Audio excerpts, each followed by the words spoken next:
বিএনপির পক্ষ থেকে সংসদে বারবার বলা হচ্ছে বিরোধী দলের কাছে একটি প্রস্তাব চাওয়া হয়েছে, তারা সদস্য দিলে সেই অনুযায়ী কমিটি হবে, আলোচনার প্রেক্ষিতে সমাধান করতে চাইছে।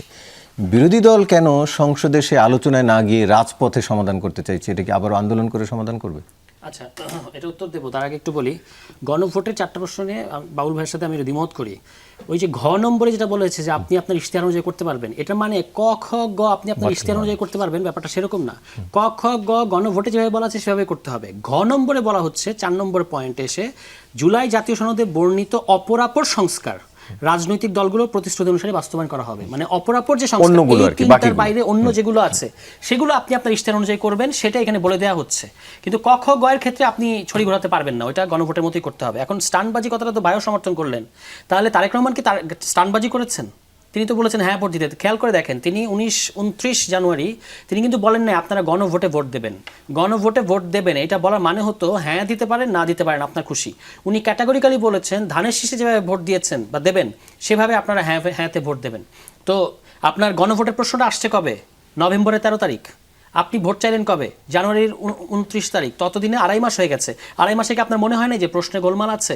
বাংলাদেশের ইতিহাসে, পৃথিবীর ইতিহাসে গণভোটের তফসিল হওয়ার পরে গণভোট অনুষ্ঠানের সময়টা আপনি দেখবেন 15 থেকে 20 দিন। এই বাংলাদেশে এবারে প্রথম, সম্ভবত পৃথিবীতে সবচেয়ে মানে প্রশ্ন আউট যেটা বলে গণভোটের প্রশ্ন 3 মাস ওপেন ছিল, নভেম্বরের পরে ডিসেম্বর, জানুয়ারি, ফেব্রুয়ারি। এবং সরকার যথেষ্ট পরিমাণ প্রচারণা করেছে। বিএনপির তারেক রহমান সাহেব যখন একটা কথা বলেন, মাননীয় প্রধানমন্ত্রী যখন একটা আহ্বান জানান, এটা সারা দেশের মানুষের কাছে চলে যায়। তাহলে আপনি এখন তো আর এটা গণভোটের হওয়াটার পরে আপনার ক্ষমতায় আসার পরে এই বিতর্কগুলো কেন সৃষ্টি করছেন? এখন আপনি যেটা বলছেন যে আলোচনা করবে বা সমস্যাটা কোথায়, তাহলে আমরা যে 7-8 মাস আলোচনা করলাম এটার কি মূল্য থাকলো? আমরা তো 27 মাস এই জিনিসগুলো সেটেল করে এসেছি, এই পুরনো জিনিস আবার আলাপ করবো কেন? আচ্ছা, সংবিধান সংস্কার বিষয়ে একটা কথা বলি, যে কায়ুম ভাই রাইটলি এটা বলেছেন, উনি এই বিষয়ে ওস্তাদ মানুষ, আমি আর ওইখানে যাইতে চাচ্ছি না। একটা জিনিস হলো যে সংশোধনী আর সংস্কার যদি একই ব্যাপার হবে, আপনি আপনার 31 দফার 1 নম্বর দফায় সংবিধান সংস্কার কমিশন করবেন এই কথা বলেছেন কেন? সেখানে তারা একটু ঘুরিয়ে বলেছেন সংবিধান সংশোধনের মাধ্যমে সংস্কার করবে। আমি বলি ওখানে বলা আছে সংবিধান সংশোধনী করব এবং সাংবিধানিক সংস্কার করব, দুটো কথাই আছে, আপনি আবার একটু দেখবেন। তাহলে ওটার মানে হচ্ছে কিছু জিনিস তো সংশোধনী করে আপনি করে ফেলতে পারবেন, আবার কিছু জিনিস যে আসলে সংশোধনীর কাঠামোর মধ্যে করতে পারবেন না, এটা বিএনপির 31 দফার 1 নম্বর দফাতে ওটা স্বীকৃতি আছে। নাহলে আপনি বলতেন যে আমরা সংবিধান সংশোধনী করব, আলাদা করে সংবিধান সংস্কার কমিশন গঠন করব, এটা তো বলার আপনার প্রয়োজন নাই। কমিশন মানে কি? কমিশন মানে আমরা যেটা অন্তর্বর্তী সরকার আমলে দেখলাম। তাহলে বিএনপি যেই কথাটা বলেছিল সেটা বলেছিল গণঅভ্যুত্থানের আগে, কায়ুম ভাই সহ 31 দফা, গণতন্ত্র মঞ্চ 31 দফার একটা যৌথ ব্যাপার আছে। তখন আপনি গণঅভ্যুত্থানের আগে এইটুকু অগ্রসর ছিলেন যে আপনি সংবিধান সংস্কার কমিশন করবেন, এটা বলতে পেরেছেন। গণঅভ্যুত্থান ঘটে গেছে, অন্তর্বর্তী সরকার এসছে, তারা আপনার ওই 1 নম্বর দফাটা কিন্তু বাস্তবায়ন করে ফেলেছিল, সংবিধান সংস্কার কমিশন। তারা আরেকটু এগিয়ে জাতীয় ঐক্যমত্য কমিশন গঠন করলো।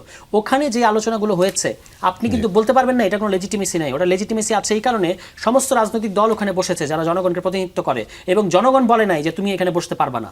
জনগণকে এটা বলেছে যে আপনারা কারা বসলেন কেন, এবং সেই জাতীয় ঐক্যমত্য কমিশনের রেজাল্টই হচ্ছে গণভোট।